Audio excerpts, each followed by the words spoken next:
நான் என்ன பண்ணேன், ஒரு நாள் இங்கேருந்து அந்த அல்கபீர் மெஷின் ஸ்லாட்ரிங் ஹவுஸில் மாறு வேஷம் போட்டுக்கிட்டு ரொம்ப பெரிய ஷேக் மாதிரி கொஞ்சம் மொழியெல்லாம் படிச்சுக்கிட்டு பணம் கற்றுக்கிட்டா பாக்கெட்டாக பணம் வச்சுக்கிட்டு உள்ளுக்கு போய் எனக்கு பின்னாடி 20 பேர் எனக்கு அடியாட்கள் எல்லாம் வச்சுக்கிட்டு அந்த மெஷினுக்கு அந்த கம்பெனிக்குள்ளே போய் எல்லாத்தையும் ஃபோட்டோ எடுத்தேன்.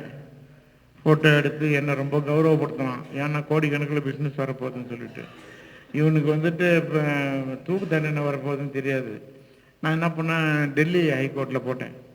கொண்டு போய் நம்ம நாட்டினுடைய மாட்டை அறுத்து திங்கிறதுனால வெளிநாட்டுக்கு அனுப்புறதுனால நமக்கு பால் கஷ்டம், விவசாயத்துக்கு வந்துட்டு சாணி இல்லாததுனால விவசாயம் கஷ்டம் எல்லாம் போட்டு டெல்லி ஹைகோர்ட்டில் போட்டால் அந்த ஜட்ஜு அதுக்கு மேலே என்னுடைய வார்த்தையை வச்சே எனக்கு ஜட்ஜ்மெண்ட் கொடுத்தான்.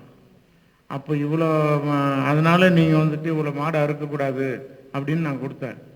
அவர் என்ன பண்ணிட்டாரு, அவர் நியாயம்தான்.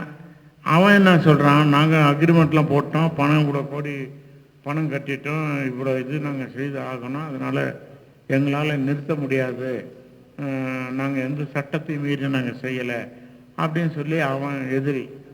ஆமாம், கடைசியில் என்ன ஜட்ஜு என்ன பண்ணிட்டாரு, வேறு வழி இல்லாமல் 500-3000 மாடு அறுக்கிற இடத்துல 500 மாடு அறுத்துக்குங்கன்னு சொல்லி ஜட்ஜ்மெண்ட் கொடுத்தாரு. அந்த நான் யாருன்னு அவனுக்கு பார்த்துருக்கணும்.